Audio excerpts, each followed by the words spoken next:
श्री शिवाय नमस्तुभ्यम।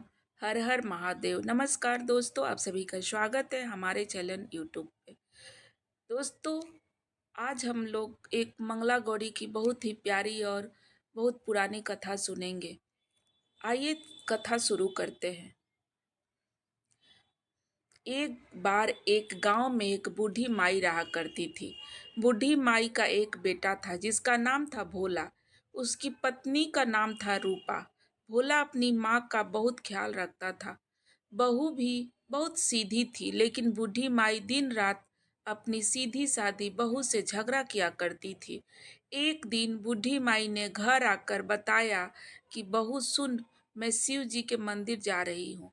वहां सब बात कर रहे थे कि अगर सावन के सोमवार का व्रत अगले दिन मंगलवार को मंगला गौरी व्रत किया जाए तो भोले बाबा और माँ पार्वती की कृपा से तुझे बेटा हो सकता है। तब रूपा कहने लगी, माँ जी, लेकिन मैं तो केवल सोमवार का व्रत करती हूँ। लेकिन ठीक है, अगर आप कह रही हैं तो मैं इस बार दोनों व्रत कर लूंगी। बूढ़ी माई ने तो केवल अपनी बहू को परेशान और भूखा रखने के लिए ये सब कहा था। बूढ़ी माई ने इसके बाद अपनी बहू से और कहा कि बेटा, ऐसे व्रत नहीं करना है। दोनों दिन कुएं से 7 घड़े पानी शिवलिंग पर चढ़ाना है। रूपा ने यह सुना तो परेशान हो गई और कहने लगी, माँ जी, मैंने तो यह सब करते किसी को नहीं देखा है। बूढ़ी माई को गुस्सा आ गया, कहने लगी, तो क्या मैं झूठ बोल रही हूँ? यह तो केवल संतान प्राप्ति का उपाय है जो तुझे ही करना पड़ेगा। सास की बात सुनकर रूपा चुप हो गई, क्योंकि अब उसके लिए कुछ और करना बाकी ही नहीं था। कुछ दिनों के बाद सावन का महीना, पवित्र महीना शुरू हो गया। रूपा पहले सोमवार को पूजा पाठ करके व्रत शुरू किया और 7 घड़े पानी कुएं से भरकर शिवलिंग पर चढ़ा दिया। कुआं मंदिर से बहुत दूर था, इसीलिए उसे पानी लाने में बहुत देर हो गई। यह सब करने के बाद जब शाम को रूपा वापस आई तो देखा उसका पति भोला बहुत गुस्से में घर से बाहर बैठा है। रूपा के पूछने पर उसने गुस्से का कारण बताया। कहा कि कहाँ चली गई थी, इतनी देर लगती है जड़ चढ़ाने में। घर में मेरी माँ भूखी बैठी है और तू घूम घूम कर पूरा गांव देखा रही है। ऐसा कहकर भोला ने रूपा को खूब मारा। रूपा मार खाकर बिना कुछ खाए सो गई। अगले दिन उसकी सास कहने लगी, बहू, आज तुझे फिर से जल चढ़ाने जाना है। यह सुनकर रूपा ने कहा, माँ जी, मैंने कल से कुछ नहीं खाया है और इनकी मार से मेरा पूरा शरीर दुख रहा है। आज मैं पानी का कलश कैसे उठा पाऊंगी? सुनकर बुढ़िया ने कहा, कुछ भी कर, लेकिन ये तो तुझे करना ही पड़ेगा। रूपा पूजा करने चली गई। मंदिर में पूजा करने के बाद वह कुएं पर आई और बड़ी मुश्किल से उसने पहला कलश भरा और चल दी। लेकिन कुछ ही दूर चलने पर वह गिर पड़ी और उसका पहला ही मटका टूट गया। रूपा एक पेड़ के नीचे बैठकर रोने लगी।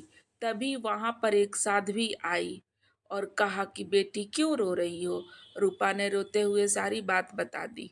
वह साध्वी और नहीं, कोई और नहीं बल्कि स्वयं माता पार्वती थी।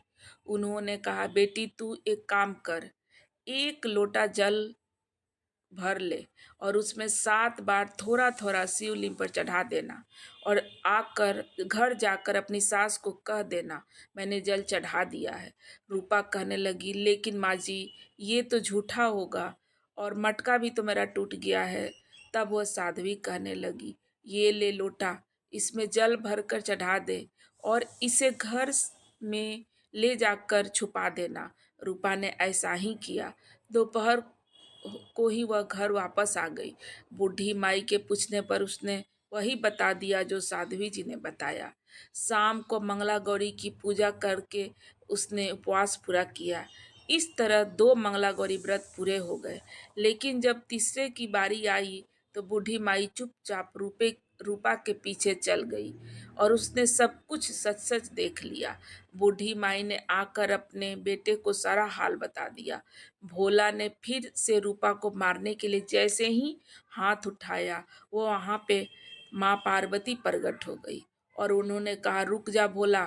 यह सुनकर भोला रुक गया। बूढ़ी माई माँ पार्वती के पैरों में गिर गई और भोला भी अपनी गलतियों के लिए माफ़ी मांगने लगा। तब माता पार्वती ने कहा कि माफ़ी मांगनी है तो इससे मांग जो तेरे और तेरी माँ के अत्याचार सहकर भी पत्नी धर्म निभा रही है। तब भोला ने रूपा से माफ़ी मांगी। बूढ़ी माई ने कहा, बेटी मुझे भी माफ़ कर दे, तुझे परेशान करने के लिए ही मैंने ये सब कुछ कहा था। रूपा माता पार्वती से कहने लगी, माँ मैं इस संसार से मेरा मन भर गया है, आप मुझे भी अपने साथ चल चलिए। देवी पार्वती ने कहा, ठीक है, आज से तू मेरी कृपा से जंगल में एक आश्रम बनाकर भक्ति करेगी, लेकिन इन दोनों को इनकी करनी की सजा जरूर मिलेगी। रूपा ने कहा, माँ इन्हें माफ कर दीजिए। यह सुनकर माता पार्वती ने कहा कि आज तुम्हारी बहू के कारण तुम्हें जीवन दान मिला है, जाओ इस लोटे को रख लो, तुम्हारे परिवार में कभी अन्न और धन की कमी नहीं होगी, लेकिन मैं अपनी बेटी को साथ लेकर जा रही हूँ। तब माँ और बेटे दोनों एक बार फिर से माता पार्वती के चरणों में गिरकर विनती करने लगे और उनसे क्षमा मांगने लगे। कहने लगे कि आप रूपा को साथ लेकर मत जाइए। माता पार्वती को उन पर दया आ गई। उन्होंने उन दोनों माँ और बेटे को सद्बुद्धि दी और उसके बाद रूपा भी अपने परिवार के साथ हंसी खुशी रहने लगी। माता पार्वती के कृपा से कुछ ही महीनों बाद उनके घर में एक पुत्र ने जन्म लिया। इस प्रकार जो भी भक्त सच्चे मन से कामना जैसे भी मन में कामना हो रख कर मंगला गौरी व्रत रखते हैं, यह व्रत की कथा का श्रवण करते हैं, उनकी हर मनोकामना माता पार्वती की कृपा से पूर्ण होती है। सभी प्रेम से बोलिए, मंगला गौरी माता की जय, माता पार्वती की जय, पार्वती पते हर हर महादेव। मंगला गौरी का ये कथा सुनकर आप लोगों को कैसा लगा जरूर कमेंट बॉक्स में लिखें और मेरे इस वीडियो को ज़्यादा से ज़्यादा शेयर करें और मेरे चैनल को सब्सक्राइब कर दें। धन्यवाद मित्रों, आप सभी का बहुत बहुत धन्यवाद।